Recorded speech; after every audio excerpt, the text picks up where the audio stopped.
어머님은 그냥 좀 가만히 계세요. 뭘 아신다고 자꾸 나서세요.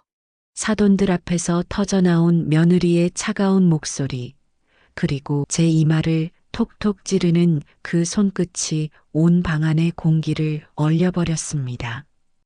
기쁜 일로 모인 자리였는데 저는 숨고 싶을 만큼 얼굴이 화끈거렸습니다. 내 아들이 바로 옆에 앉아 있는데도 며느리는 서슴없이 저를 무시했고 그 순간 가슴 한편이 무너져 내렸습니다. 제 아들은 침묵으로 저를 더 아프게 했기 때문입니다. 시장에서 40년 손 터져가며 벌어모은 돈으로 아들을 키워냈는데 이게 제가 받을 대접인가 싶었습니다. 하지만 그때는 몰랐습니다. 그날의 모욕이 내 운명을 송두리째 뒤집을 불씨가 될 줄은. 제 이름은 남이선, 올해 72살입니다. 동틀 무렵이면 어김없이 눈을 뜨고 별이 총총할 때가 되어서야 집으로 돌아오는 시장통 생선 장수지요. 제 손에서는 평생 비린내가 가실 날이 없었습니다. 새벽 경매장에서 펄떡이는 생선들을 받아와 손님의 주문에 맞춰 칼질하고 내장을 발라내고 소금을 뿌리는 일이 제 인생의 전부였으니까요. 거칠고 투박한 손마디는 40년 세월이 새겨놓은 훈장이었고 깊게 팬 주름은 아들 민준이를 굶기지 않으려 발버둥 쳤던 지난날의 기록이었습니다. 그날도 저는 새벽 4시에 몸을 일으켰습니다. 창밖은 아직 한밤중처럼 캄캄했지만 제 몸의 시계는 어김이 없었지요. 낡은 고무장화를 신고 앞치마를 허리에 질끈 동여매면 비로소 민준이 엄마 남이선이 아닌 미선상의 사장 남이선이 될 준비가 끝납니다. 시장으로 가는 좁은 골목길을 걸으며 저는 오늘이 특별한 날이라는 것을 떠올렸습니다. 우리 민준이의 47번째 생일이었으니까요. 언니, 오늘 물건 좋네.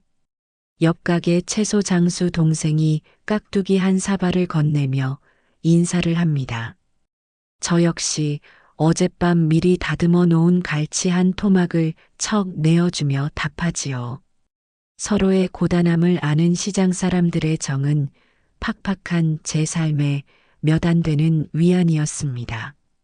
하지만 그 정겨움도 잠시 요란한 알람 소리와 함께 휴대전화 화면에 우리 며느님이라는 이름이 뜨는 순간 제 심장은 이유 없이 쿵 내려앉았습니다.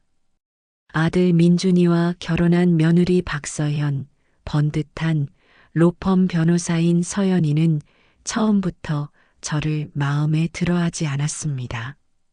시장에서 생선 장사하는 시어머니가 자신의 화려한 이력에 흠이라도 되는 것처럼요. 어머님, 오늘 저녁 식사 잊지 않으셨죠? 제 시간에 오셔야 해요. 수화기 너머로 들려오는 목소리는 얼음장처럼 차가웠습니다. 오늘은 제 아들 민준이의 생일, 그래서 사돈과 함께 저녁을 먹기로 한 날이었습니다. 강남의 고급 레스토랑에서요. 그럼 내가 어찌 있겠니? 우리 아들 생일인데. 부탁인데 제발 이상한 거 싸들고 오지 마세요. 지난번처럼 생선찜 같은 거요. 그 비싼 레스토랑에 냄새 배면 어떡해요? 가슴에 비수가 와서 꽂혔습니다. 지난번 서연이 생일 때 아들이 어린 적부터 좋아하던 솜씨를 발휘해 정성껏 만들어간 생선찜이었습니다. 그걸 이상한 것이라 말하는 며느리 앞에서 저는 아무 말도 할 수가 없었습니다. 알았다. 그냥 빈손으로 가마. 전화를 끊고 나니 온몸에 힘이 쭉 빠졌습니다. 새벽부터 민준이가 좋아하는 갈치를 따로 빼두고 물을 큼지막하게 썰어 양념을 준비하던 제 자신이 초라하고 우스워졌습니다. 그래도 어쩌겠습니까? 제 아들이 사랑하는 여자고 제 하나뿐인 며느리인 것을요. 저는 그저 민준이의 행복을 위해 조용히 입을 닫고 고개를 끄덕이는 것만이 제 역할이라 믿었습니다. 약속 시간이 가까워오자 저는 장사를 서둘러 마무리하고 허름한 제 집으로 향했습니다. 뜨거운 물에 몸을 담그고 온몸에 밴 비린내를 몇 번이고 씻었습니다. 장롱 깊숙이 넣어두었던 몇 년 전 아들이 사준 깔끔한 옷을 꺼내 입으며 혹시라도 아들 얼굴에 먹칠을 하게 될까 마음을 졸였습니다. 거울을 보니 주름투성이 얼굴에 어색하게 걸친 옷이 영 어울리지 않았지만 이게 제가 할 수 있는 최선이었습니다. 민준이가 데리러 오기로 했지만 약속 시간 10분 전이 되도록 전화 한 통이 없었습니다.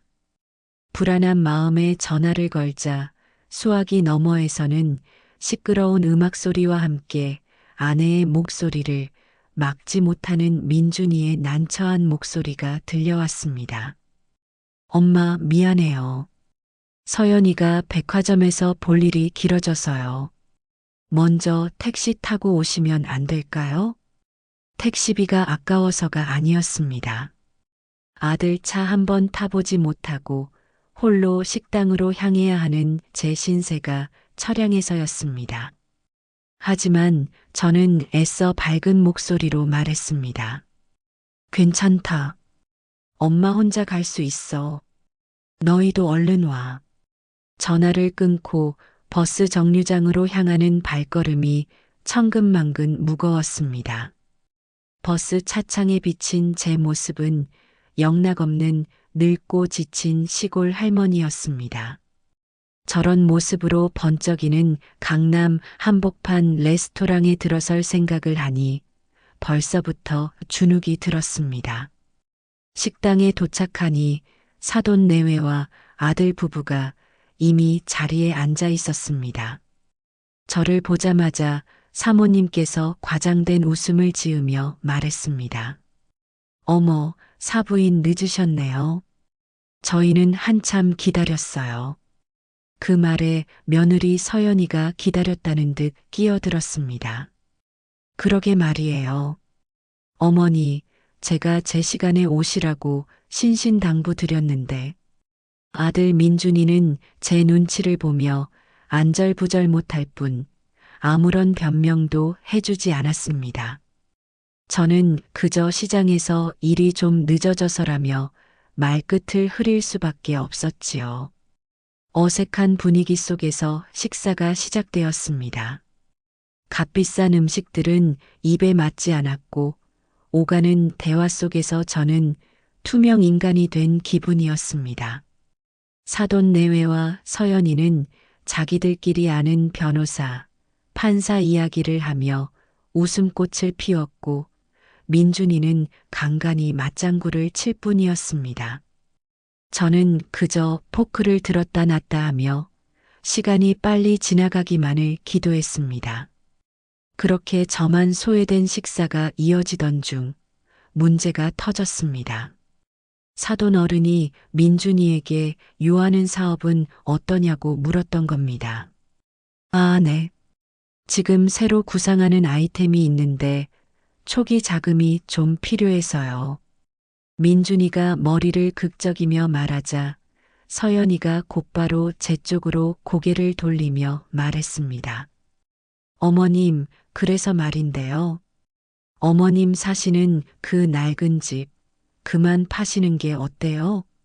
그 동네는 어차피 개발될 가능성도 없고 놔둬봐야 별일 없잖아요. 그거 팔아서 민준 씨 사업에 보태주는 게 훨씬 낫지 않겠어요? 심장이 쿵하고 떨어지는 기분이었습니다. 그 집은 남편이 평생 일해 제게 남겨준 유산이자 제 인생의 마지막 보루였습니다.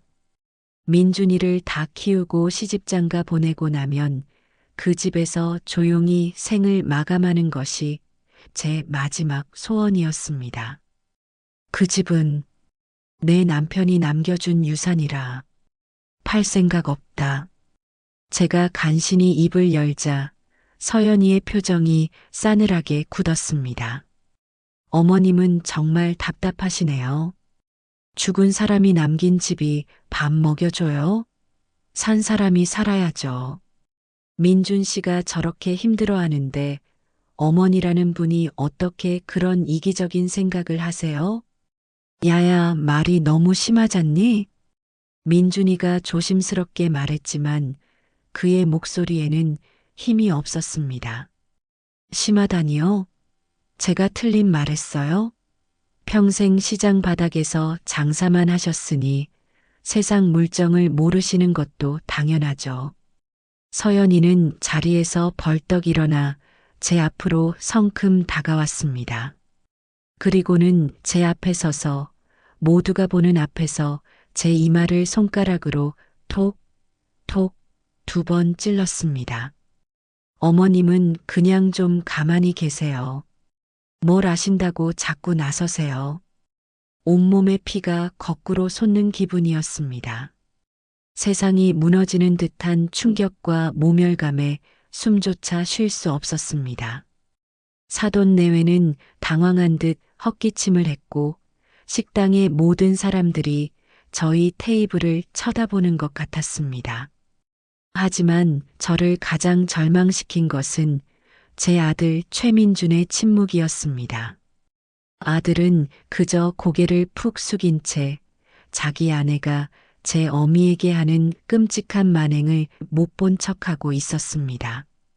아내를 말리기는커녕 제 편을 들어주기는커녕 그저 이 상황이 빨리 지나가기만을 바라는 비겁한 침묵. 그 침묵이 며느리의 날카로운 손가락보다 제 가슴을 1000배, 10,000배는 더 아프게 찔러왔습니다. 저는 자리에서 일어나 떨리는 손으로 가방을 집어들었습니다. 더 이상 그곳에 앉아 있을 수가 없었습니다. 치솟는 분노와 서러움에 눈물이 쏟아질 것 같았지만 며느리와 사돈 앞에서 눈물을 보이고 싶지는 않았습니다. 먼저 가보겠습니다. 제 목소리는 갈라지고 떨렸습니다. 아무도 저를 붙잡지 않았습니다. 식당 문을 열고 차가운 밤거리로 나서자 그제야 참았던 눈물이 폭포처럼 터져 나왔습니다. 집으로 돌아오는 내내 저는 길 한복판에서 목 놓아 울었습니다. 40년. 내 아들 하나 잘 키워보겠다고 내 청춘과 맞바꾼 40년 세월이었습니다. 매캐한 새벽바람을 맞으며 생선을 나르고 얼음장 같은 물에 손을 담그며 칼질을 했습니다. 그렇게 모은 돈으로 아들을 대학에 보내고 장가를 보냈습니다. 그것이 제 삶의 이유이자 전부였습니다. 그런데 돌아온 것은 아들의 비겁한 침묵과 며느리의 경멸 어린 손가락질 뿐이었습니다. 집에 도착해 현관문을 열고 들어서는 순간 칠흑 같은 어둠과 냉기가 저를 덮쳤습니다. 텅 빈 집안에 홀로 서 있자 사무치는 외로움과 배신감에 온몸이 부들부들 떨렸습니다. 벽에 걸린 죽은 남편의 사진을 보자 서러움이 다시 북받쳐 올랐습니다. 여보, 나 이제 어떻게 살아야 해요? 당신마저 없는데 저 인간들 틈에서 내가 어떻게 버텨야 하냐고요? 사진 속 남편은 여전히 인자한 미소로 저를 바라보고 있었습니다. 분노와 슬픔, 배신감이 뒤엉켜 제 속을 헤집었습니다. 제 인생이 통째로 부정당한 기분이었습니다. 이대로 무너져 내릴 것만 같았습니다. 하지만 그때는 정말 몰랐습니다.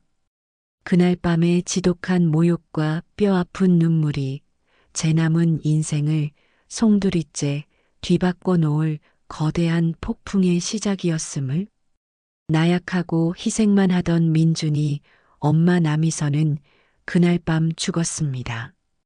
저는 한숨도 잘 수가 없었습니다. 낡은 이불을 머리끝까지 뒤집었었지만 며느리의 차가운 목소리와 제 이마를 찌르던 그 모멸적인 손길이 생생하게 되살아나 온몸에 소름이 돋았습니다. 칠흑 같은 어둠 속에서 눈을 뜨고 있는데도 모든 것이 대낮처럼 선명했습니다. 고개를 푹 숙이고 있던 아들의 무기력한 어깨, 난처한 듯 헛기침하던 사돈의 표정, 그리고 꼴 좋다는 듯 비웃음을 머금고 있던 며느리의 입꼬리까지. 저는 조용히 몸을 일으켜 부엌으로 향했습니다. 찬물 한 컵을 들이켰지만 목구멍을 타고 내려가는 물조차 쓰디쓴 모욕의 맛이었습니다. 새벽 4시, 몸은 기계처럼 움직였습니다. 시장에 나가지 않으면 안 됐습니다. 가만히 집에 있다가는 정말 미쳐버릴 것 같았으니까요. 앞치마를 두르고 고무장화 끈을 묶으면서도 손이 멈추지 않고 떨렸습니다. 거울에 비친 제 얼굴은 하룻밤새 10년은 더 늙어 보였습니다. 시장으로 가는 길, 휴대전화가 또다시 울렸습니다. 새벽 5시, 이 시간에 전화를 걸어올 사람은 딱 하나뿐이었습니다. 화면에 뜬 이름 마이너스 내 아들. 혹시라도 어젯밤 일에 대해 사과하려는 걸까? 아주 작은 기대감을 품고 전화를 받았습니다. 어머니, 몸은 좀 괜찮으세요? 아들의 목소리는 조심스러웠지만 그 안에는 진심 어린 걱정보다는 자신의 양심을 살피려는 기색이 역력했습니다. 괜찮다. 짧게 대답했습니다. 더 이상 무슨 말을 해야 할지 몰랐습니다. 어제는 서연이가 좀 심했어요. 얘가 원래 마음은 안 그런데 말이 좀 직설적이잖아요. 어머니가 이해 좀 해주세요. 이해라니요?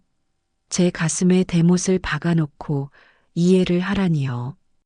저는 기가 막혀 아무 말도 할 수가 없었습니다.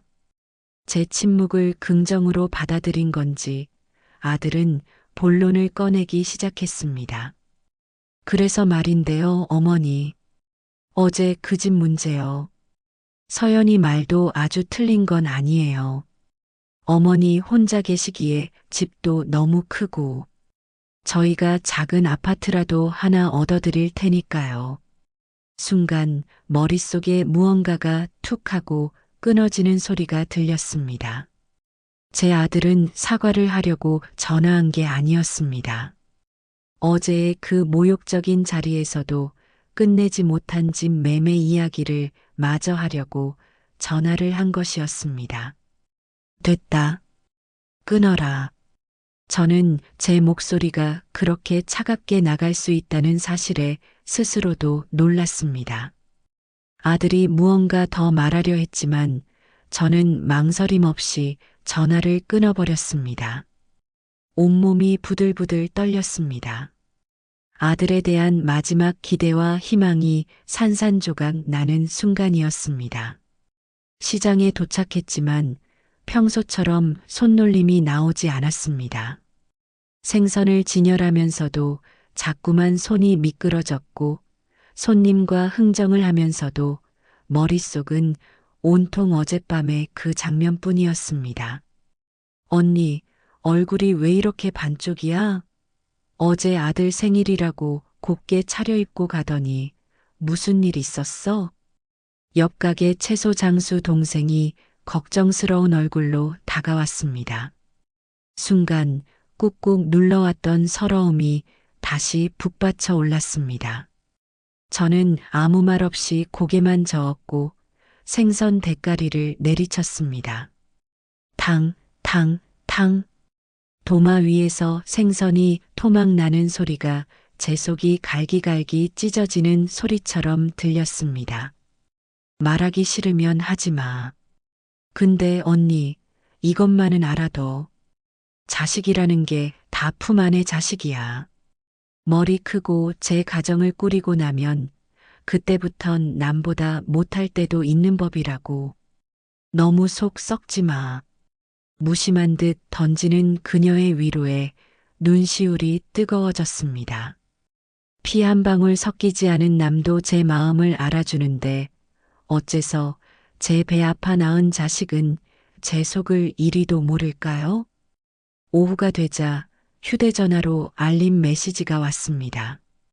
퀵서비스 배송 완료. 저는 이상한 예감에 서둘러 장사를 접고 집으로 향했습니다.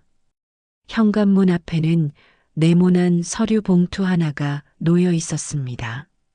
보낸 사람 마이너스 박서현 변호사 사무실. 손이 떨려 봉투를 제대로 뜯을 수가 없었습니다. 불길한 예감에 심장이 미친 듯이 뛰었습니다. 간신히 봉투를 뜯어 내용물을 확인한 순간 저는 제 눈을 의심했습니다. 부동산 증여 의향서. 그것은 제가 소유한 집과 땅을 아들 최민준에게 증여할 의향이 있음을 확인하는 문서였습니다. 그 아래에는 깨알 같은 글씨로 증여의 대가로 수중인 최민준은 증여자 남이선에게 매월 50만 원의 생활비를 지급한다는 조항이 적혀 있었습니다. 머리를 망치로 한 대 얻어맞은 듯 멍해졌습니다. 이것은 단순한 제안이 아니었습니다. 제 인생과 남편의 유산을 단돈 월 50만 원에 팔아넘기라는 통보이자 협박이었습니다. 변호사라는 직업을 이용해 저를 옥죄어 오려는 며느리의 잔인한 수법이었습니다. 저는 서류를 손에 쥔 채 그 자리에 주저앉았습니다. 눈물조차 나오지 않았습니다. 슬픔과 분노를 넘어선 차갑고 시퍼런 무언가가 제 가슴 깊은 곳에서부터 천천히 차오르기 시작했습니다. 월 50만 원. 제 40년의 희생이 남편이 평생 일궈놓은 것이 고작 월 50만 원의 가치밖에 안 된다는 말입니까? 저는 서류를 구겨쥐고 벽을 보며 멍하니 앉아 있었습니다. 벽시계는 째깍째깍 무심하게 시간을 세고 있었고 저는 그 소리가 제 남은 인생을 재촉하는 것처럼 들렸습니다. 그날 밤 며느리에게서 문자 메시지가 왔습니다. 어머님, 서류 받으셨죠? 빠른 시일 내에 서명하셔서 보내주세요. 이건 어머님을 위한 일이기도 합니다. 혼자 사시기 힘드실 텐데 저희가 용돈도 드리고 가까이서 모실게요. 서로에게 좋은 일 아닐까요? 참으로 교묘한 문장이었습니다. 협박을 배려인 듯 포장하고 강탈을 효도인 양 꾸며내는 솜씨. 저는 휴대전화를 던져버리고 싶었지만 꾹 참았습니다. 대신 그 문자를 캡처해서 저장했습니다. 이유는 모르겠지만 무언가가 이것도 증거다라고 속삭이는 것 같았습니다. 다음 날도 그 다음 날도 시장에 나갔습니다. 하지만 제 얼굴을 본 단골 손님들이 하나둘씩 물었습니다. 사장님, 무슨 일 있으세요? 안색이 너무 안 좋으신데. 아니요, 괜찮습니다. 거짓말이었습니다. 괜찮지 않았습니다. 밤마다 잠을 이루지 못했고 밥맛도 없었으며 거울을 볼 때마다 초라하고 비참한 제 자신이 보였습니다. 이렇게 살다가는 정말 무너져 내릴 것 같았습니다. 사흘째 되는 날 아들에게서 다시 전화가 왔습니다. 어머니, 서류 받으셨죠? 왜 연락이 없으세요? 받았다. 그럼 빨리 서명해서 보내주세요. 저희도 급한 일이 있어서 그래요. 급한 일. 제 인생의 마지막 보루를 빼앗는 게 그들에게는 급한 일이었습니다. 저는 숨을 깊이 들이마셨습니다. 그 서류. 나 좀 생각할 시간을 다오. 어머니, 뭘 그렇게 고민하세요? 저희가 나쁜 짓 하는 것도 아니고 어머니한테도 좋은 일인데 혹시 다른 생각 하시는 거 아니죠? 다른 생각. 그 말 속에는 은근한 경고가 담겨 있었습니다. 어머니가 우리 말을 안 들으면 우리도 어쩔 수 없다는 협박이었습니다. 아니다. 그냥 며칠만 시간을 다오. 알겠어요. 근데 너무 오래 끄시면 안 돼요. 서연이가 법적으로 처리하겠다고 하는데 저도 막을 수가 없어요. 법적으로 처리. 변호사인 며느리는 법을 무기로 무지한 시어머니를 압박하고 있었습니다.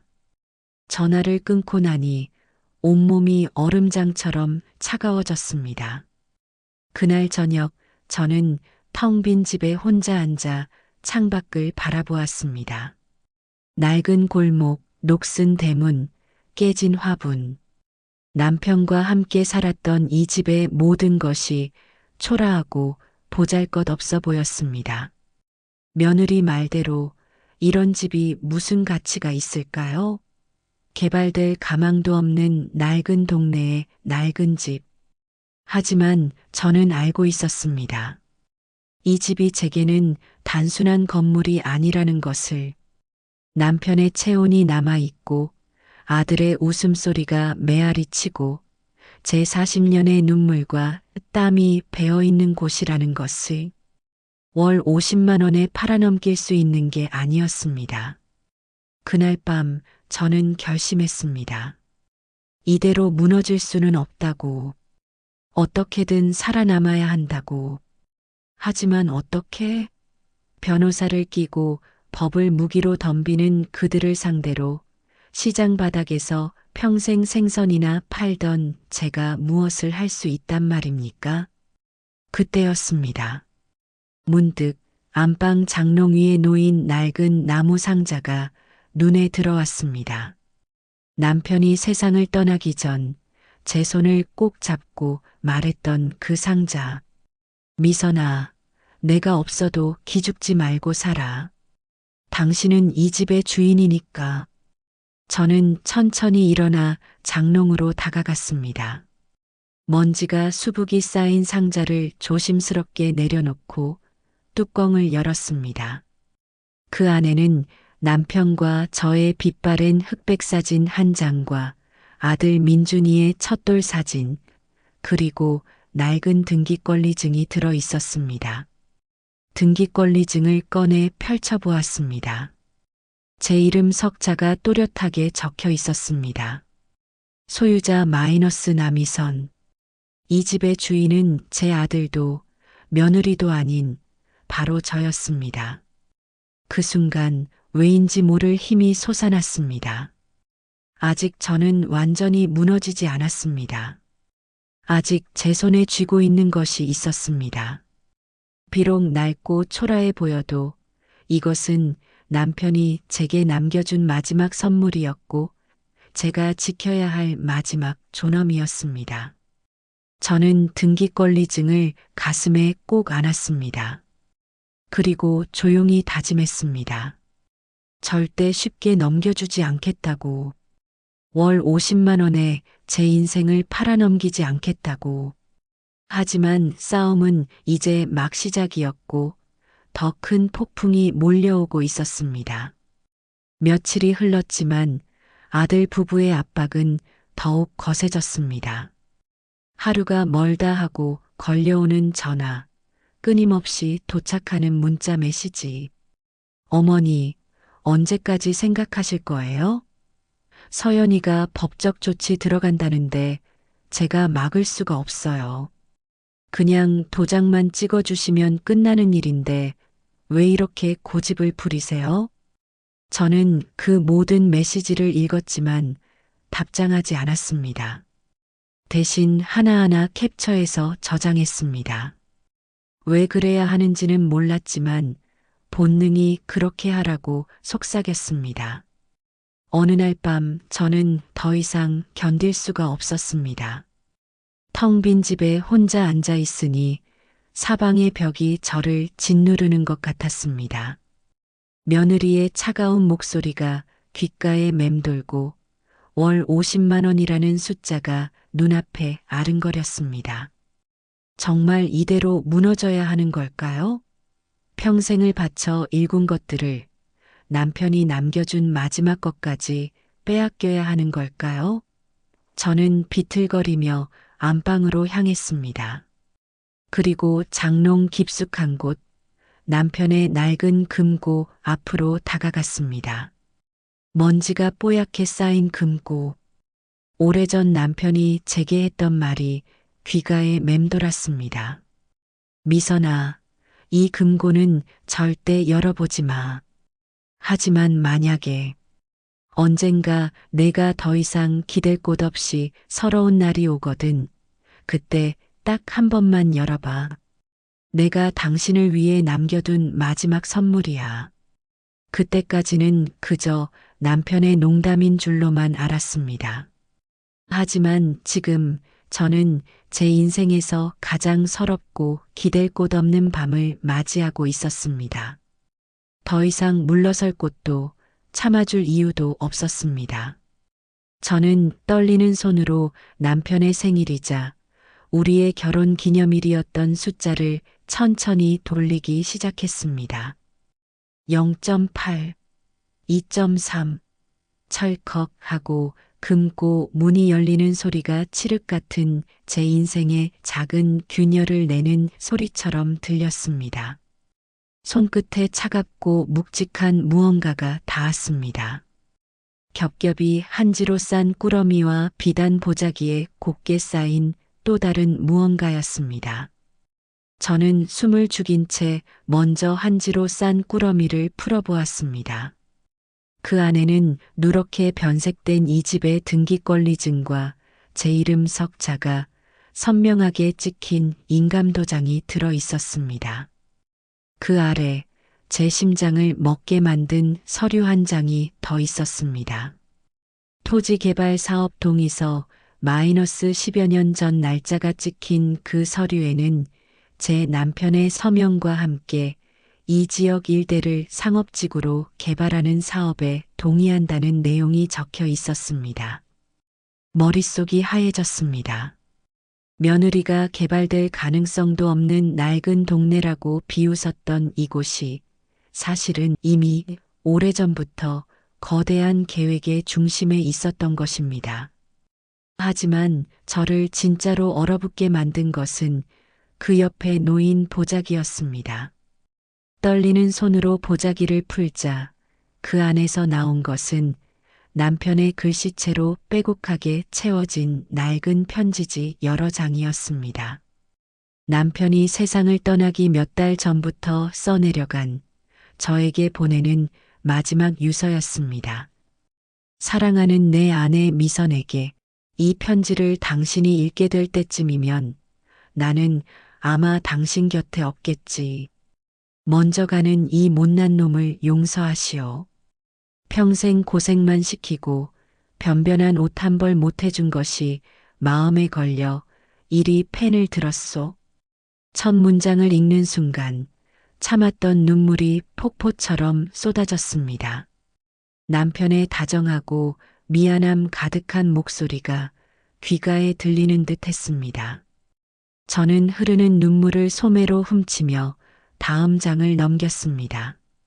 내가 떠나고 나면 당신은 분명 민준이 하나만 보고 살아갈 테지. 당신은 그런 사람이니까. 하지만 미선아, 내가 살아보니 자식이라는 것이 내 마음 같지가 않더이다. 특히 우리 민준이는 심성이 약하고 귀가 얇아 곁에 어떤 사람이 있느냐에 따라 크게 휘둘릴 놈이야. 어미에 대한 효심은 있겠으나 제 식구의 등살을 이기지는 못할 게야. 아마 당신은 평생을 바친 아들에게서 평생 느껴보지 못한 서러움을 겪는 날이 반드시 올 것이오. 남편은 모든 것을 알고 있었습니다. 10여 년 뒤 오늘을 마치 손바닥 들여다보듯 환히 꿰뚫고 있었던 것입니다. 제가 겪은 모욕과 아들의 비겁한 침묵, 그 모든 것을 예견하고 있었습니다. 그래서 나는 당신에게 마지막 선물이자 마지막 방패를 남기기로 했소. 우리가 사는 이 집과 땅은 단순한 집이 아니요. 내가 평생의 안목을 걸고 당신을 위해 묻어둔 보물이요. 10여 년 안에 이 일대는 서울에서 손꼽히는 상업지구로 변할 것이고 이 땅의 가치는 당신이 상상하는 것 이상으로 치솟게 될 게야. 그렇게 되면 모든 권리가 당신에게 온전히 돌아가도록 말이요. 편지를 쥔 손이 부들부들 떨렸습니다. 저는 그저 남편이 남겨준 낡은 집에서 하루하루 생계를 이어가는 가난한 늙은이라고만 생각했습니다. 그런데 아니었습니다. 저는 제 발밑에 값을 매길 수 없는 거대한 보물을 숨겨두고도 그것을 까맣게 모른 채 며느리의 멸시와 아들의 압박에 시달리고 있었던 것입니다. 마지막 장에는 남편의 비통한 당부가 적혀 있었습니다. 미선아, 내가 당신에게 바라는 것은 딱 하나요. 이 재산은 절대 민준을 위해 쓰지 마시오. 이것은 아들을 위한 유산이 아니라 평생 고생한 내 아내 남이선을 위한 마지막 존엄이요. 당신이 인간으로서의 존중을 잃고 멸시받는 날이 오거든 그때 비로소 이 땅의 진짜 가치를 세상에 드러내시오. 그리고 그 누구의 눈치도 보지 말고 오직 당신만을 위한 삶을 사시오. 그것이 먼저 가는 내가 당신에게 해줄 수 있는 마지막 사랑이요. 저는 남편의 유서를 부둥켜 안고 목 놓아 울었습니다. 서러워서가 아니었습니다. 고맙고 미안하고 그립고 말로는 다 형용할 수 없는 감정이 뒤섞여 심장이 터질 것만 같았습니다. 죽어서까지 못난 아내를 지켜주려 했던 남편의 깊은 사랑 앞에 저는 한없이 작아졌습니다. 하지만 동시에 무언가가 제 안에서 단단하게 싹트기 시작했습니다. 그날 밤 제 안에 무언가가 완전히 부서져 내렸습니다. 그리고 그 폐허 위에서 새로운 무언가가 단단하게 일어섰습니다. 더 이상은 민준이 엄마로 살지 않으리라. 희생하는 시어머니로 남지 않으리라. 저는 이제 내 남편이 마지막 사랑으로 지켜주고자 했던 남이선이라는 사람의 존엄을 되찾아야 했습니다. 그리고 저를 월 50만 원의 가치로 깎아내린 그들에게 무엇을 잃었는지 똑똑히 보여줘야 했습니다. 저는 새벽까지 남편의 유서를 몇 번이고 읽었습니다. 그리고 금고 속 서류들을 하나하나 펼쳐보았습니다. 토지개발 동의서, 등기권리증, 그리고 유서 끝에 적힌 낯선 이름 한 개. 황진수 사장 마이너스 내가 가장 믿는 사람. 그 옆에는 전화번호가 적혀 있었습니다.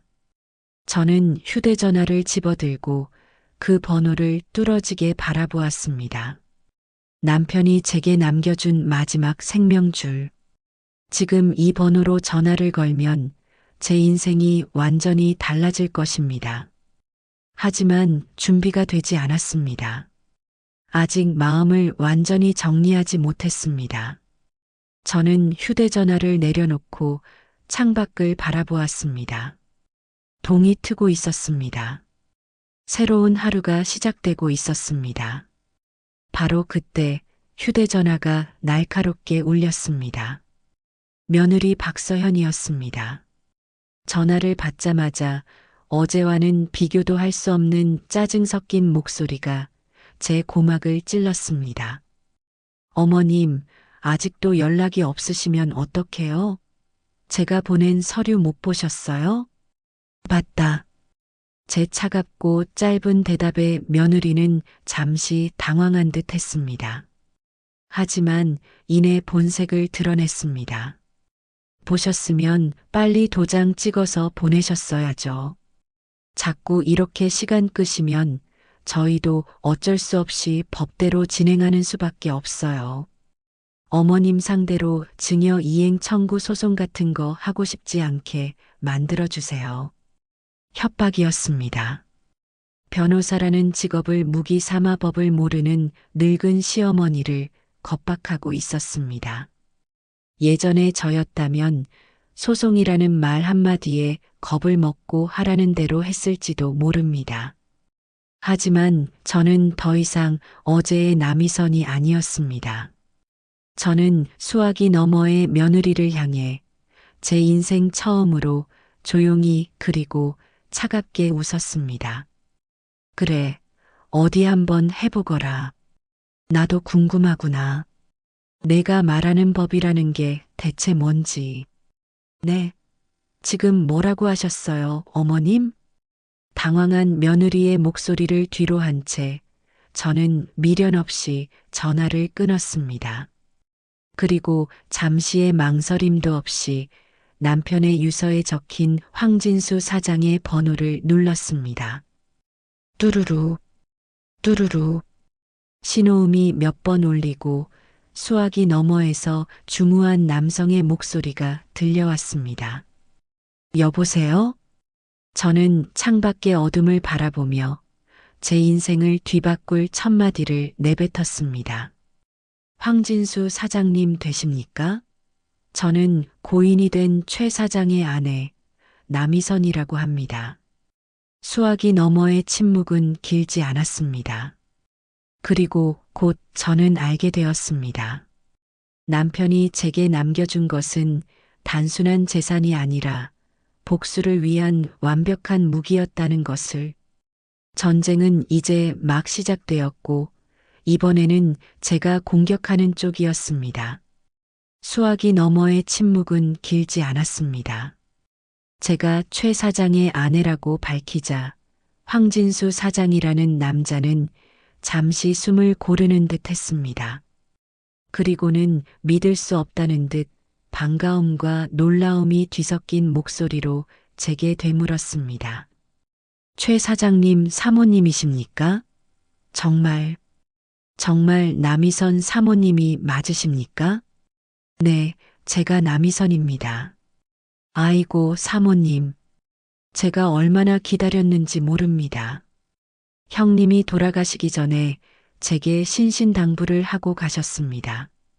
언젠가 사모님께서 연락을 주실 날이 올 거라고, 그때가 되면 모든 것을 다해 도우라고 말입니다. 이렇게 연락을 주시니 제가 다 눈물이 나려고 합니다. 황 사장은 남편과 둘도 없는 친구 사이였습니다. 지금은 강남에서 이름만 대면 알만한 부동산 컨설팅 회사를 운영하는 큰손이었지만 젊은 시절 남편에게 큰 도움을 받아 지금의 자리에 오를 수 있었다며 늘 남편을 생명의 은인으로 여겼다고 합니다. 사모님, 제가 내일 아침 바로 댁으로 찾아뵙겠습니다. 괜찮으시겠습니까? 네, 그러시지요. 기다리고 있겠습니다. 전화를 끊고 나니 꽁꽁 얼어붙었던 가슴에 희미한 온기가 도는 것 같았습니다.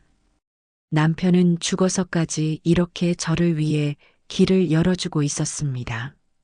저는 밤새 남편의 유서와 토지 개발 동의서를 몇 번이고 다시 읽었습니다.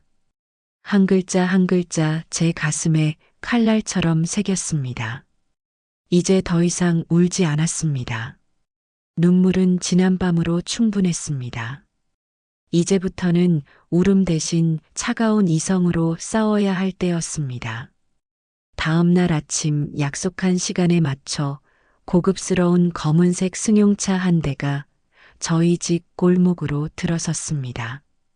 차에서 내린 황 사장은 희끗한 머리에 품이 있는 신사였습니다. 그는 저를 보자마자 90도로 허리를 숙이며 깍듯하게 예의를 차렸습니다. 사모님, 제가 황진수입니다. 형님 가시는 길도 못 지켰는데 이제야 이렇게 인사를 드립니다. 저는 황 사장을 집 안으로 모셨습니다. 낡고 초라한 제 집을 둘러보는 그의 눈가에 잠시 이슬이 맺히는 것 같았습니다. 자리에 앉자마자 황 사장은 서류 가방에서 두툼한 파일을 꺼내 제 앞에 펼쳐 놓았습니다. 사모님, 이미 알고 계시겠지만 이 일대는 서울시에서 추진하는 재정비 촉진 지구의 핵심 구역입니다. 형님께서 가지고 계셨던 이 땅은 그 중에서도 대로변과 바로 인접한 황금 중의 황금 땅입니다. 그의 손가락이 가리키는 곳은 제가 매일같이 생선을 팔던 시장 입구와 제 집이 위치한 바로 그곳이었습니다. 파일 안에는 복잡한 도면과 개발 조감도 그리고 예상 보상 가액이 적힌 보고서가 들어 있었습니다. 현재 이 다구역의 토지 보상가는 상상을 초월하는 수준입니다. 황 사장이 한 장의 서류를 제 앞으로 밀었습니다. 거기에 적힌 숫자를 본 순간 저는 현기증이 났습니다. 100억 원? 네, 사모님. 보수적으로 잡아도 100억 이상입니다. 그리고 형님께서 오래전 개발 동의서에 서명하셨을 때는 사업이 진척되지 않았지만 요 근래 사업 진행 속도가 아주 빠릅니다. 빠르면 6개월 안에 본격적인 보상 절차가 시작될 겁니다. 그리고 모든 권리는 온전히 토지 소유주인 사모님께 있습니다. 100억. 제가 평생 만져본 적도 상상해 본 적도 없는 엄청난 액수였습니다. 이 돈이면 제 아들과 며느리가 그토록 원하던 사업은 물론 평생을 호의호식하며 살고도 남을 돈이었습니다. 하지만 저는 남편의 유언을 떠올렸습니다. 이것은 아들을 위한 유산이 아니라 내 아내 남이선을 위한 마지막 존엄이다라고 했던 그 비통한 목소리를 황 사장님, 저는 이 사실을 아무도 모르게 하고 싶습니다. 특히 제 아들과 며느리는 절대 알아서는 안 됩니다. 제 단호한 말에 황 사장은 잠시 놀란 듯 했지만 이내 무언가를 깨달았다는 듯 고개를 끄덕였습니다. 알겠습니다, 사모님. 형님께서 왜 그런 유언을 남기셨는지 이제야 알 것 같습니다. 그럼 앞으로 어떻게 하실 생각이십니까? 이 집과 땅 전부 처분하고 싶습니다. 가장 빠르고 가장 확실한 방법으로요. 그리고 제가 원하는 때에 제 방식대로 모든 것을 끝낼 수 있도록 도와주십시오. 염려 마십시오, 사모님. 모든 것은 제가 책임지고 처리하겠습니다. 그리고 황 사장이 잠시 망설이다 말을 이었습니다. 법률적인 부분이 까다로울 수 있으니 제가 아는 유능한 변호사를 한 분 소개해 드리겠습니다. 김영애 변호사님인데 여성 인권과 가족법 전문가십니다. 사모님께 큰 힘이 되실 겁니다. 이틀 뒤 저는 황 사장이 마련해 준 강남의 조용한 사무실에서 김영희 변호사를 만났습니다. 30대 후반으로 보이는 그녀는 또렷한 눈빛과 단정한 인상을 가진 여성이었습니다. 사모님, 제가 황 사장님께 들은 바로는 며느님이 변호사시라고요?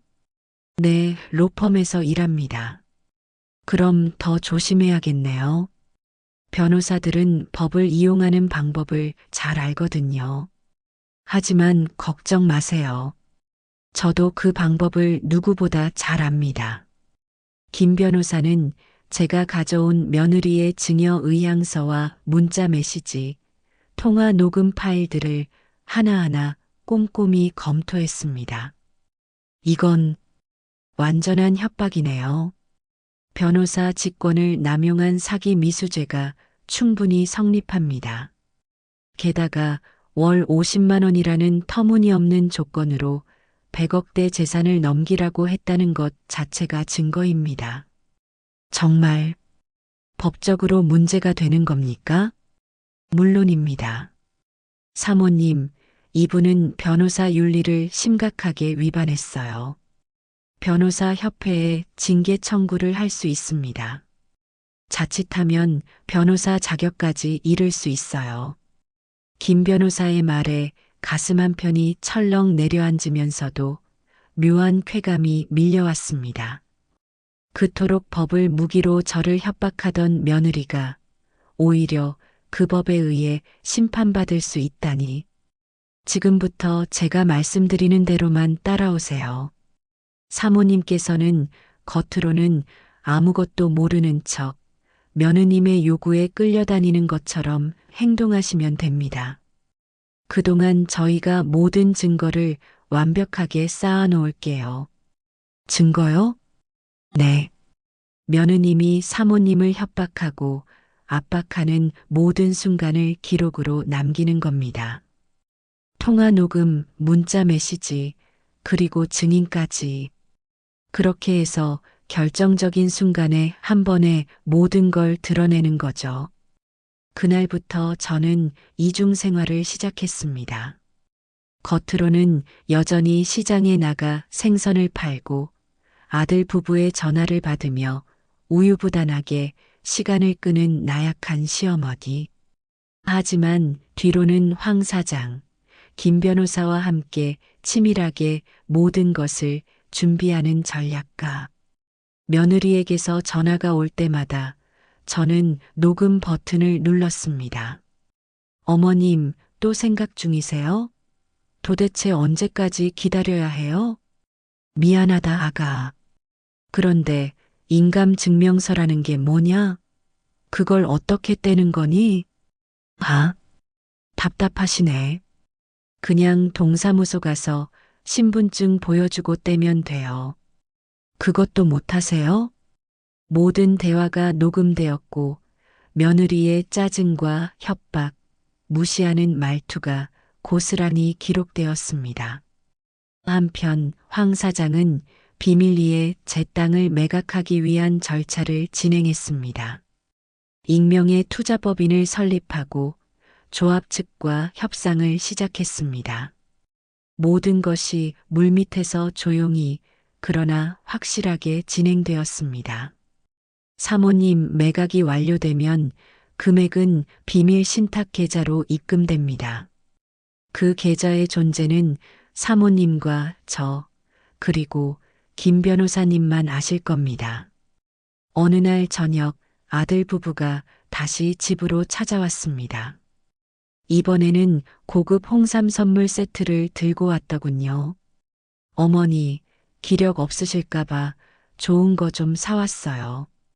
민준이가 어색하게 웃으며 홍삼 선물 상자를 내밀었습니다. 하지만 그 뒤에 서 있는 며느리의 눈은 오직 제 입에서 나올 도장이라는 단어에만 꽂혀 있었습니다. 그래서 도장은 찾으셨어요, 어머님? 서연이가 참지 못하고 물었습니다. 저는 힘없이 고개를 저으며 말했습니다. 아직 아무리 찾아도 보이지가 않는구나. 아, 그럼 인감증명서는요? 그것도 아직 못 떼셨어요? 내일 아침에 가보려고 한다. 제 대답에 서연이의 표정이 험악하게 일그러졌습니다. 그녀는 들고 있던 자신의 명품 가방을 바닥에 신경질적으로 던지며 소리쳤습니다. 어머님, 정말 이렇게 나오실 거예요? 저희 지금 돈 때문에 피가 마를 지경인데 어머니라는 분이 돼서 어떻게 자식 앞길을 이렇게 막으실 수가 있어요? 저는 그저 눈물을 글썽이며 고개를 숙였습니다. 제 연약한 모습에 아들 민준이가 또다시 제 앞에 무릎을 꿇었습니다. 어머니, 제가 잘못했어요. 제발 저 한 번만 믿어주세요. 제가 정말 잘할게요, 어머니. 저는 눈물 흘리는 아들의 손을 잡았습니다. 하지만 제 마음은 얼음장처럼 차가웠습니다. 저 눈물은 저를 위한 것이 아니라 제 집문서를 탐하는 악어의 눈물이라는 것을 이제는 너무도 잘 알고 있었기 때문입니다. 그리고 제 손에 들린 휴대전화는 조용히 모든 것을 녹음하고 있었습니다. 알았다. 내일 아침에 내가 시키는 대로 인감증명서 떼어주마. 제 허락에 아들 부부는 또다시 세상을 다 가진 듯 기뻐하며 돌아갔습니다. 저는 그들의 뒷모습을 보며 제 손에 들린 휴대전화의 녹음 종료 버튼을 눌렀습니다. 모든 증거는 차곡차곡 쌓여가고 있었고 제 복수는 조용히 그러나 치밀하게 준비되고 있었습니다. 모든 것이 제자리로 돌아가는 데는 오랜 시간이 걸리지 않았습니다. 황 사장과 김 변호사의 빈틈없는 계획 아래 제 이름으로 된 모든 부동산은 법적으로 완벽하게 그리고 흔적도 없이 정리되었습니다. 제가 평생을 바쳐 일군 낡은 집과 남편이 제게 남겨준 땅은 이제 익명의 투자법인 소유가 되었습니다. 거액의 매각 대금은 김 변호사가 설정한 비밀 신탁 계좌로 입금되었고 그 통장의 존재를 아는 사람은 오직 저와 황 사장 그리고 김 변호사뿐이었습니다. 사모님, 모든 절차가 완료되었습니다. 이제 사모님은 법적으로 이 집의 주인이 아닙니다. 정해진 날짜 안에 집을 비워주셔야 하는 세입자나 다름없는 신세가 되신 거죠. 김 변호사의 말에 묘한 해방감이 밀려왔습니다. 이 사실을 까맣게 모르는 아들과 며느리는 여전히 제 인감 도장만 손에 넣으면 모든 것이 해결될 것이라 굳게 믿고 있었습니다. 모든 절차가 끝났다는 황 사장의 전화를 받은 날, 저는 평소보다 조금 이른 시간에 장사를 접었습니다. 그리고는 시장에서 가장 크고 실한 조기와 갈치, 문어와 전복을 아낌없이 샀습니다. 제 평생에 다시 없을 마지막 만찬을 위해서였습니다. 집으로 돌아와 정성껏 재료를 다듬었습니다.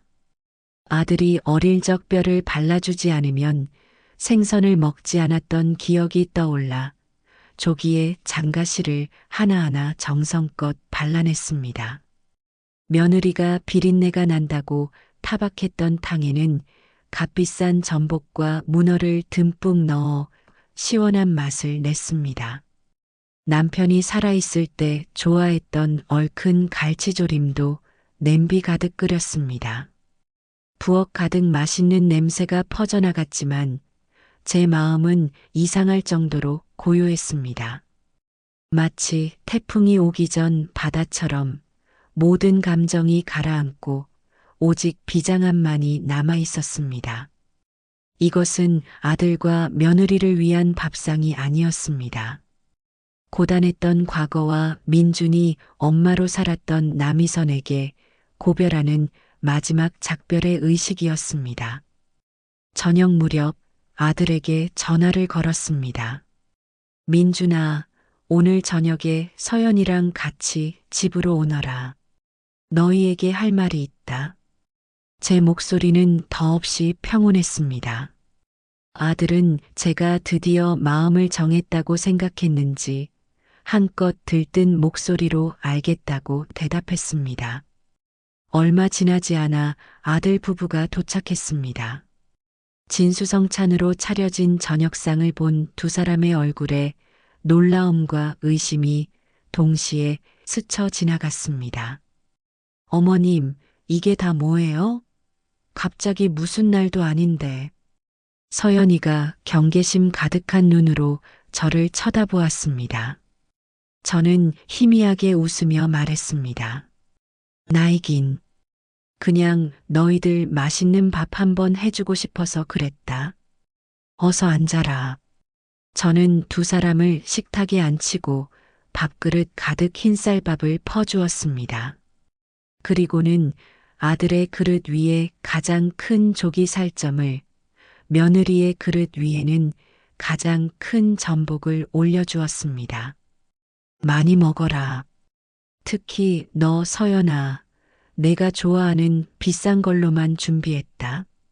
제 말에 서연이는 잠시 머뭇거렸지만 이내 못 이기는 척 숟가락을 들었습니다. 아들 민준이는 오랜만에 먹는 제 음식 솜씨에 감탄하며 허겁지겁 밥을 먹기 시작했습니다. 이야, 역시 어머니 음식은 최고예요. 어릴 때 먹던 그 맛 그대로네요. 아들의 해맑은 칭찬에 저는 아무 말 없이 술잔을 채웠습니다. 술을 잘 못하는 저였지만 그날은 어쩐지 취하고 싶었습니다. 민준아, 엄마가 만약에 말이다. 만약에 엄마한테 아주 큰 돈이 생긴다면 너는 그 돈으로 뭘 하고 싶니? 제 뜬금없는 질문에 아들 부부는 동시에 숟가락을 멈추고 저를 쳐다보았습니다. 아들 민준이의 눈이 반짝 빛나는 것을 저는 똑똑히 보았습니다. 큰 돈이요? 당연히 지금 하는 사업에 투자해야죠. 그것만 있으면 저 정말 성공할 수 있어요, 어머니. 그래. 그럼 성공하고 나면 엄마한테는 뭘 해줄 거니? 그야 당연히 어머니 강남에 제일 좋은 아파트 사드리고 외제차도 뽑아드리고 평생 편하게 사실 수 있게 해드려야죠. 아들은 조금의 망설임도 없이 대답했습니다. 그 옆에서 며느리 서연이가 맞장구를 쳤습니다. 그럼요, 어머님. 저희가 어머님을 얼마나 생각하는데요? 어머님은 그냥 저희가 드리는 용돈 받으시면서 편하게 노후만 즐기시면 돼요. 참으로 달콤한 약속이었습니다. 하지만 저는 그들의 눈동자 속에서 이글거리는 탐욕을 보았습니다. 저를 위한 효심이 아니라 제 돈을 향한 욕망뿐이었습니다. 저는 그들을 향한 마지막 미련과 기대를 그 순간 완전히 버렸습니다. 그렇구나. 저는 조용히 고개를 끄덕이고는 품속에서 낡은 나무 도장 하나를 꺼내 식탁 위에 올려놓았습니다.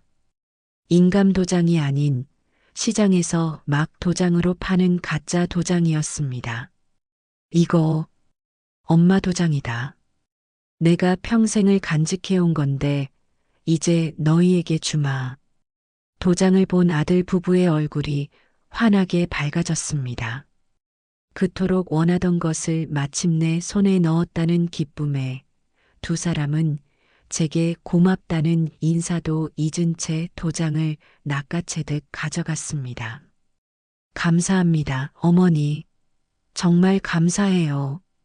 어머님, 진작 이렇게 주셨으면 얼마나 좋아요?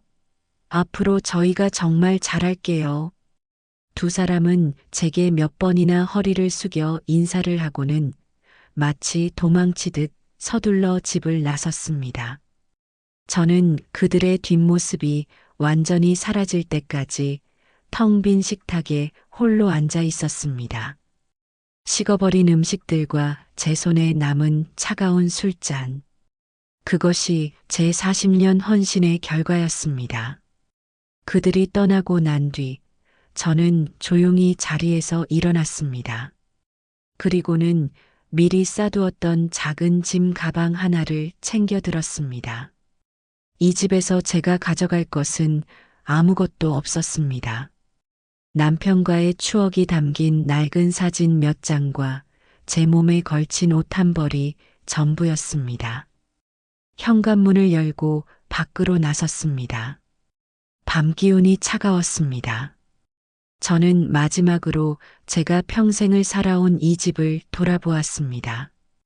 단촐하게 기다려 저를 기다리고 있는 황 사장의 검은색 승용차가 보였습니다.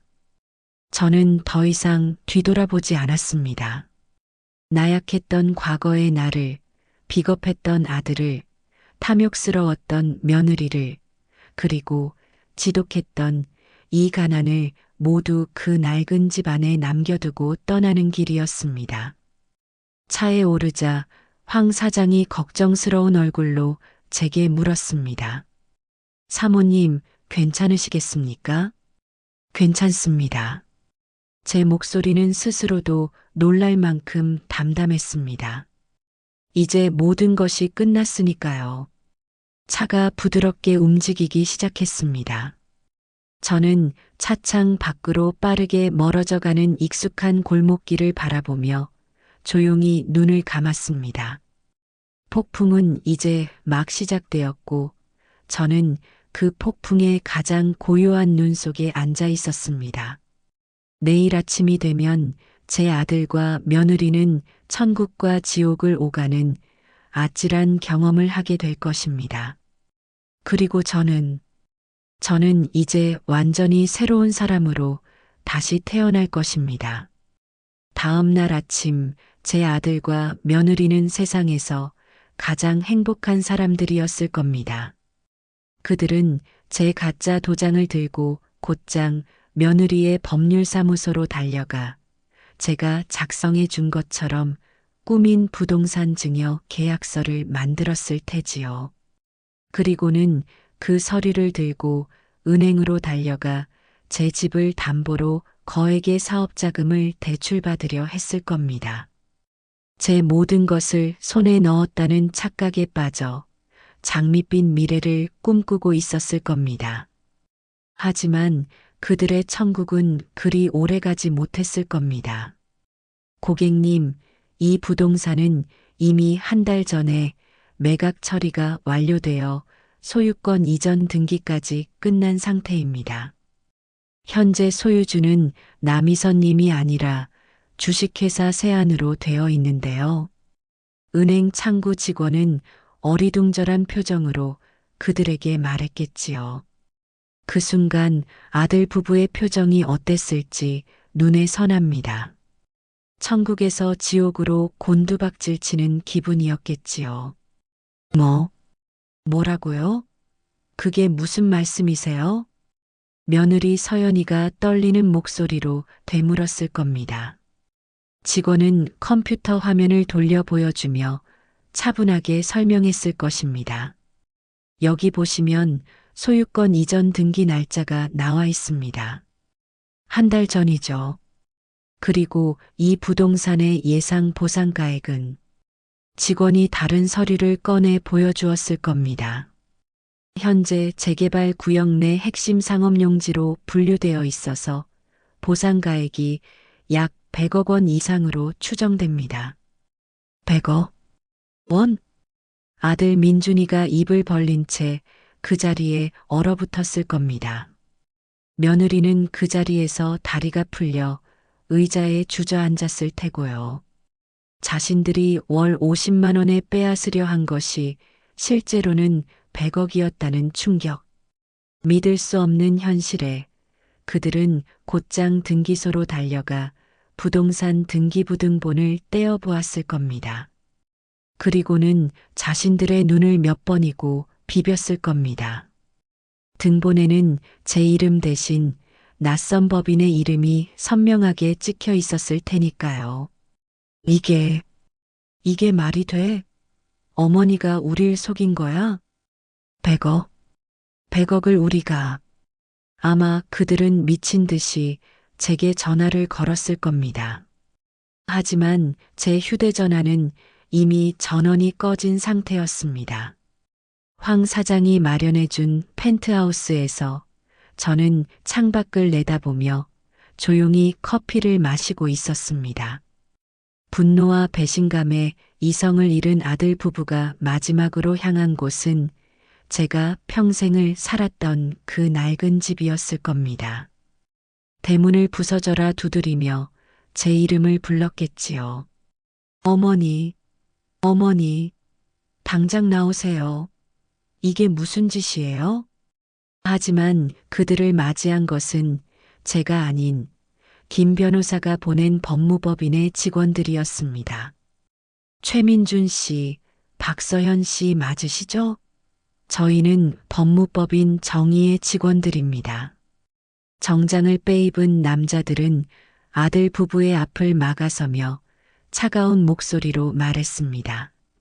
남이선 여사님을 찾으러 오신 모양인데 안타깝지만 여사님은 더 이상 이곳에 거주하지 않으십니다. 오히려 저희가 두 분께 전달해 드릴 것이 있습니다. 직원은 서류철에서 네 종류의 문서를 차례로 꺼내 보였습니다. 첫 번째, 이것은 이 집의 새로운 소유주인 주식회사 세안 측에서 보낸 부동산 소유권 행사 예고 및 점유자 퇴거 요청 공문 사본입니다. 원본은 어제부로 남이선 여사님께 전달되었습니다. 직원의 말에 아들 부부는 홀린 듯 공문 사본을 받아들었습니다. 거기에는 해당 부동산의 소유권이 완전히 이전되었으며 현 점유인 남이선은 지정된 날짜까지 집을 비워야 한다는 내용이 법률 용어로 차갑게 적혀 있었습니다. 자신들의 어머니가 이 집에서 법적으로 쫓겨나게 생겼다는 사실을 아들 부부는 제3자가 보낸 서류를 통해 비로소 알게 된 것입니다. 두 번째 서류는 남이선 여사님의 법률 대리인으로서 두 분께 직접 보내는 내용 증명입니다. 내용 증명에는 그동안 아들 부부가 남이선 여사에게 행했던 모든 협박과 압박, 불법적인 증여 시도 과정이 담긴 녹취록 전문과 함께 앞으로 남이선 여사에 대한 모든 직접적 간접적 접근을 금지한다는 접근금지 가처분 신청 예고가 담겨 있었습니다. 직원은 며느리 박서연을 똑바로 쳐다보며 세 번째 서류를 건넸습니다. 그리고 세 번째, 이것은 박서현 변호사님께만 해당되는 서류입니다. 변호사협회 윤리위원회에 발송될 품위유지 의무 위반 및 사기 협박 행위에 대한 징계 요청 진정서 사본입니다. 변호사의 직권을 남용하여 법을 모르는 노모를 상대로 사기 및 협박을 일삼았다는 내용이었지요. 이 모든 서류를 받아든 며느리 박서현의 얼굴은 하얗게 질려갔을 겁니다. 변호사인 그녀는 이 서류들이 가진 법적 무게와 앞으로 자신에게 닥쳐올 끔찍한 미래를 누구보다 잘 알고 있었을 테니까요. 그리고 마지막 네 번째입니다. 직원은 아들 민준을 향해 또 다른 서류를 내밀었습니다. 최민준 씨, 이것은 귀하의 과거 사기 행각에 대한 피해자 7명의 집단 고소장 사본입니다. 남이선 여사님의 법률 대리인이 조사한 결과 귀하는 지난 5년간 여러 건의 투자 사기를 저질렀고 그 피해자들이 현재 형사고소를 준비 중입니다. 뭐라고요?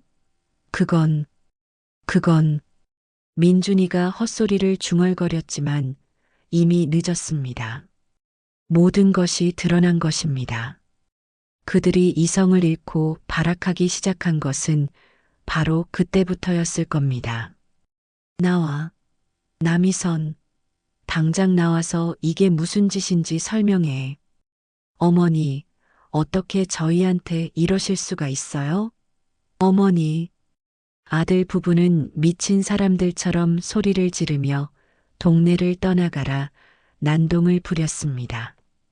하지만 그들의 절규는 제가 앉아 있는 고요한 펜트하우스까지는 들려오지 않았습니다. 그날 저녁 김 변호사에게서 전화가 왔습니다. 사모님, 모든 서류 전달이 완료되었습니다.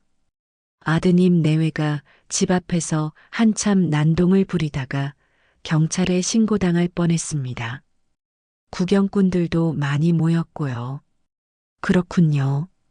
그리고 사모님, 한 가지 더 보고 드릴 게 있습니다. 박서현 변호사가 다니던 로펌에서 방금 연락이 왔습니다.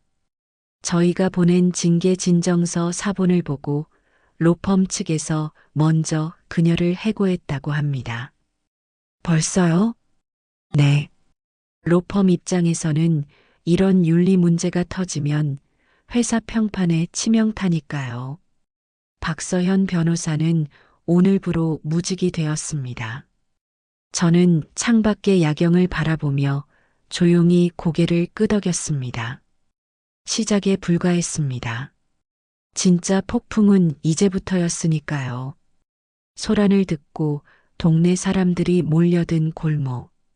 아들 부부는 여전히 법무법인 직원들과 실랑이를 벌이고 있었고 구경꾼들은 수군거리며 손가락질을 하고 있었습니다. 저 사람들, 늙으신 어머니 집 빼앗으려고 했다면서 변호사라는 사람이 시어머니한테 그런 짓을 했대요. 아이고, 요즘 세상에 효자 효녀 어디 갔나? 바로 그때였습니다. 골목 입구로 고급스러운 검은색 세단 한 대가 조용히 들어섰습니다. 차가 멈추고 뒷좌석 문이 열렸습니다. 그곳에서 내린 사람을 본 순간 모든 사람들의 입이 떡 벌어졌습니다. 우아한 검은색 정장을 입은 여성, 고급스러운 가죽 핸드백을 든 그녀의 자세는 곱고 당당했습니다. 세련되게 손질된 머리, 품이 있는 화장, 값비싼 진주 귀걸이. 그 여성이 천천히 골목 안쪽으로 걸어왔습니다. 어머니? 아들 민준이가 믿을 수 없다는 표정으로 중얼거렸습니다. 맞습니다. 바로 저 남이선이었습니다. 더 이상 생선 냄새 나는 시장 아줌마가 아니었습니다. 더 이상 구부정하게 고개 숙인 늙은 시어머니가 아니었습니다. 저는 구경꾼들 사이를 당당히 걸어 아들 부부 앞에 섰습니다. 며느리 서연이는 제 모습을 보고 입을 다물지 못했습니다. 불과 이틀 전만 해도 낡은 옷에 비린내 풍기던 시어머니가 지금은 자신보다 훨씬 더 고급스럽게 차려입고 서 있으니까요. 어머님? 이게 대체 무슨... 조용히 해라, 서연아. 제 목소리는 차갑고 단호했습니다. 더 이상 떨리지 않았습니다. 더 이상 주눅 들지 않았습니다. 저는 제 아들 민준이의 눈을 똑바로 쳐다보며 말했습니다. 민준아, 내가 버린 것이 뭔지 아니? 어머니, 저는... 말하지 마라. 내가 말할 테니 너는 듣기만 해. 저는 주변의 모든 사람들이 들을 수 있도록 또렷하게 말했습니다. 내가 버린 것은 100억이다. 골목 안이 순식간에 조용해졌습니다. 모든 사람들이 숨을 죽이고 저를 쳐다보았습니다. 너희 아버지가 평생 모은 이 땅의 가치가 100억이 넘는다. 재개발 구역 한가운데 가장 값나가는 상업용지다. 그런데 너희는 그걸 월 50만 원에 나를 팔아넘기려 했지. 며느리 서연이의 얼굴이 새하얗게 질렸습니다.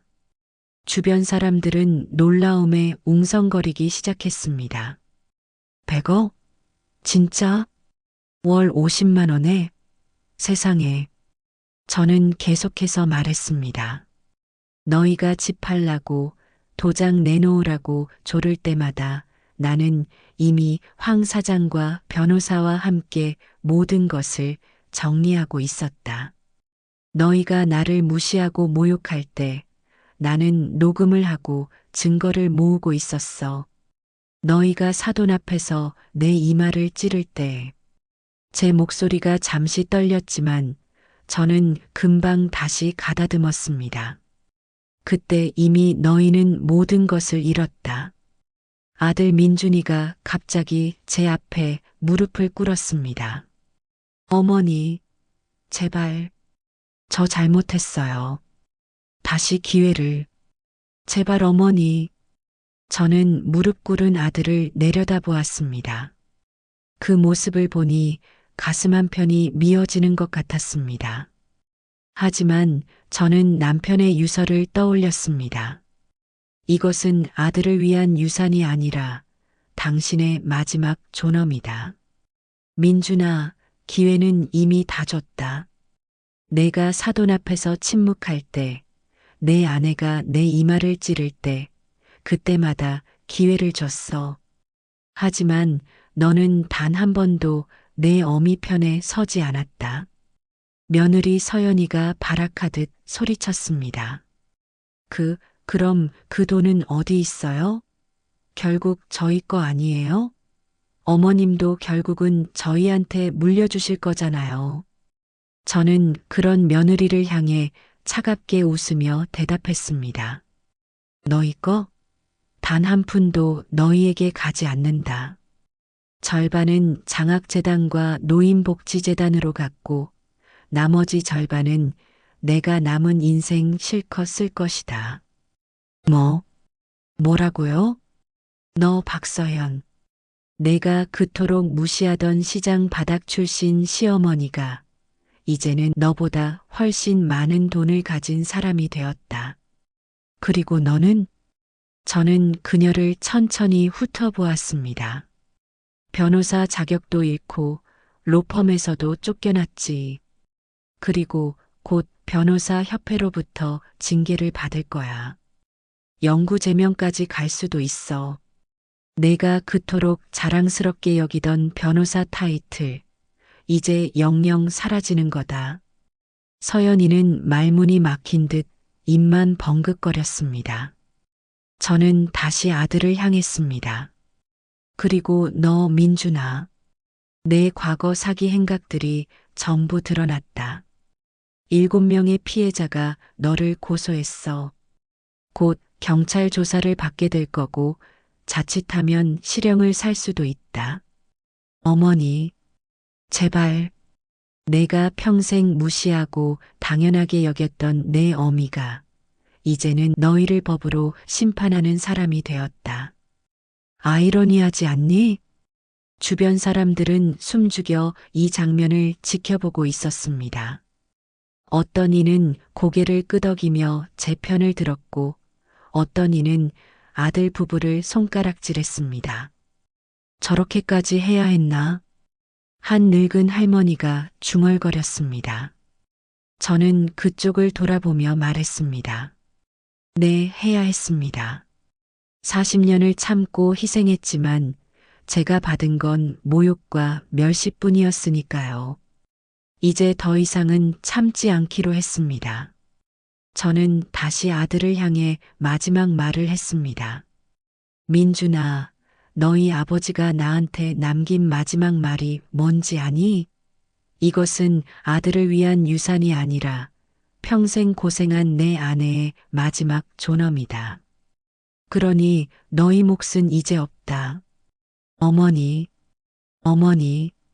아들은 계속 제 바지가랑이를 붙잡고 울부짖었지만 저는 더 이상 마음이 흔들리지 않았습니다.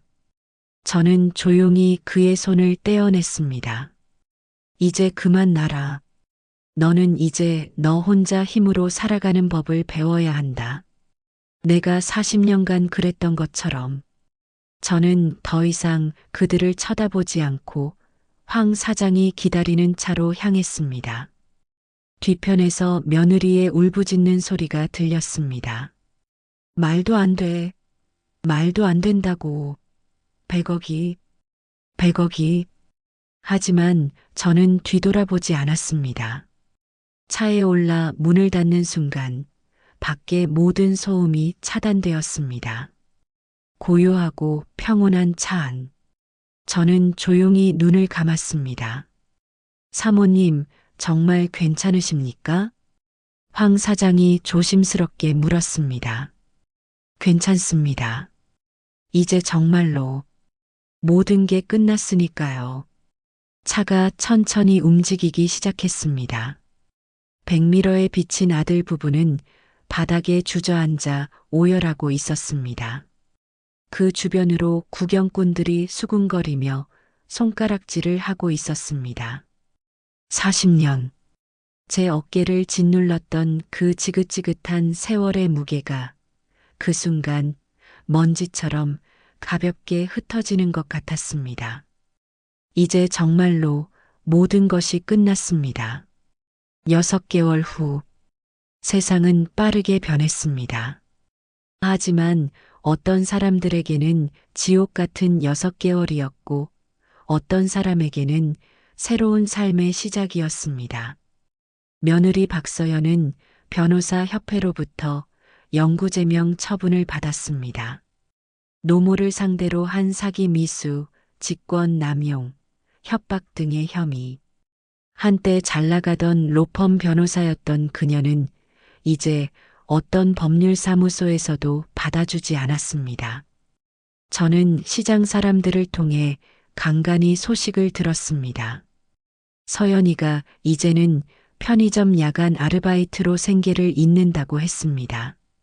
명품 가방 대신 편의점 유니폼을 입고 손님들에게 고개를 숙이며 어서 오세요라고 말하는 그녀. 동료들은 그녀를 수군거렸답니다. 저 사람 시어머니한테 100억 날렸대. 아들 최민주는 더 비참했습니다. 제 변호사가 파헤친 과거 사기 행각들이 줄줄이 드러나며 7건의 사기죄로 징역 3년을 선고받았습니다. 교도소에서 복역 중인 민주는 면회온 서연과 매번 싸웠다고 합니다. 다 내가 욕심부린 거 아니야? 당신이 무능해서 그런 거잖아. 결국 서연은 이혼 소송을 제기했습니다. 교도소에서 이혼 통지를 받은 민주는 무너져 울었다고 합니다. 40년을 함께 살았던 어머니도 10년을 함께 산 아내도 이제 모두 그를 떠났습니다. 출소한 뒤에도 민준의 삶은 나아지지 않았습니다. 정가자 신세, 이혼남 빚더미. 그는 이제 어머니가 40년간 일했던 바로 그 시장에서 허드렛 일을 하며 생계를 잇는다고 들었습니다. 새벽부터 무거운 짐을 나르고 물을 뿌리고 쓰레기를 치우는 일. 어머니가 얼마나 고된 삶을 살았는지 이제야 뼈저리게 느끼고 있을 겁니다. 어느 맑은 가을날 저는 고급스러운 한복을 차려입고 황 사장과 함께 남편의 묘를 찾았습니다. 지난번과는 다른 한결 가벼워진 마음이었습니다. 저는 비석 앞에 남편이 좋아하던 소주 한 병과 제가 직접 장을 봐서 정성껏 만든 육개장을 내려놓았습니다. 봉긋한 묘를 쓰다듬으며 저는 오랫동안 가슴에 담아두었던 이야기들을 조용히 꺼내 놓았습니다. 여보, 나왔어요. 당신이 나한테 남겨준 마지막 선물. 내가 이제야 제대로 썼네요.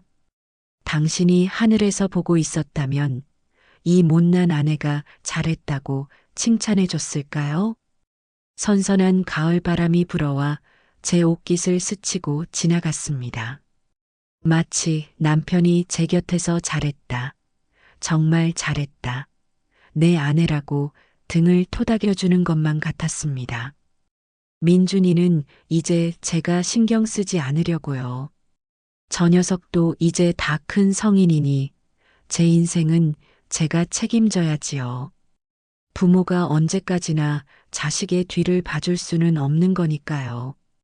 저는 남편의 비석을 닦으며 제 마음속 응어리도 함께 닦아내는 기분이었습니다. 그리고 이제부터 저는 당신이 그토록 바랐던 대로 살고 있어요. 나를 무시하고 모욕했던 사람들은 모두 대가를 치렀고 나는 이제 그 누구의 눈치도 보지 않아요. 이게 바로 당신이 지켜주고 싶었던 내 존엄이죠. 저는 남이선 최영수 장학재단의 이사장이 되어 가난한 학생들에게 장학금을 지원하고 있습니다. 신문과 방송에서는 저를 시장 바닥에서 일하며 50억을 기부한 노블레스 오블리주의 상징이라고 극찬했습니다. 사람들은 저를 이선 여사라고 부르며 존경합니다. 어느 날 재단 행사장에서 한 기자가 물었습니다. 이선 여사님, 혹시 따로 가족이 계신가요? 저는 잠시 미소 짓다가 담담하게 대답했습니다. 아들이 하나 있었지요. 하지만 그 아이는 이제 스스로의 인생을 살고 있습니다. 나와는 상관없이요. 오늘 저녁 저는 도시가 내려다 보이는 럭셔리 호텔 라운지에 앉아 있습니다. 우아한 실크 드레스를 입은 제 앞에는 황 사장과 김 변호사, 그리고 몇몇 사업가들이 함께합니다.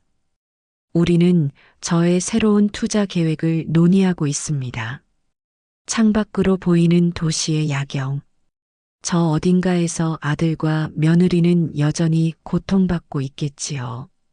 하지만 제 얼굴에는 더 이상 죄책감도 미련도 없습니다. 황 사장이 샴페인을 따르며 건배를 제안합니다. 사모님, 형님께서 하늘에서 정말 기뻐하고 계실 겁니다. 형님의 유지를 이렇게 완벽하게 이루셨으니까요. 저는 샴페인 잔을 들어 올리며 조용히 말합니다. 여보, 당신이 바랐던 대로 살고 있어요. 나를 무시하고 모욕했던 사람들은 모두 대가를 치렀고 나는 이제 그 누구도 함부로 할 수 없는 사람이 되었어요. 이게 바로 당신이 지켜주고 싶었던 내 존엄이죠. 웨이터가 다가와 공손히 인사합니다. 이선 여사님, 예약하신 VIP룸이 준비되었습니다. 감사합니다. 저는 우아하게 자리에서 일어섭니다. 더 이상 구부정한 등이 아닙니다. 더 이상 눈치 보는 시선이 아닙니다. 저는 이제 제 인생의 주인공입니다. 창밖 야경을 마지막으로 바라봅니다. 저 도시 어딘가 제가 40년을 살았던 낡은 골목에는 이제 거대한 공사 펜스가 둘러쳐져 있을 겁니다. 곧 그곳에는 화려한 상업 빌딩이 들어설 것입니다. 그리고 그 자리에 저는 없을 겁니다. 저는 이미 훨씬 더 높은 곳에 있으니까요. 제 손에 들린 샴페인 잔이 반짝입니다. 그 너머로 보이는 도시의 불빛들, 이 모든 것이 이제는 제 것입니다. 제가 누릴 자격이 있는 것들입니다. 사돈 앞에서 제 이마를 찌른 며느리, 집 팔고 땅 팔고, 아니 100억을 손에 넣어 그들을 완전히 무너뜨렸습니다. 나약하고 희생만 하던 민준이 엄마 남이서는 그날 밤 죽었습니다. 그리고 오늘 여기 이 자리에는 당당하고 우아한 이선 여사가 서 있습니다. 이것이 제 복수였고 제 해방이었으며 제 새로운 시작입니다.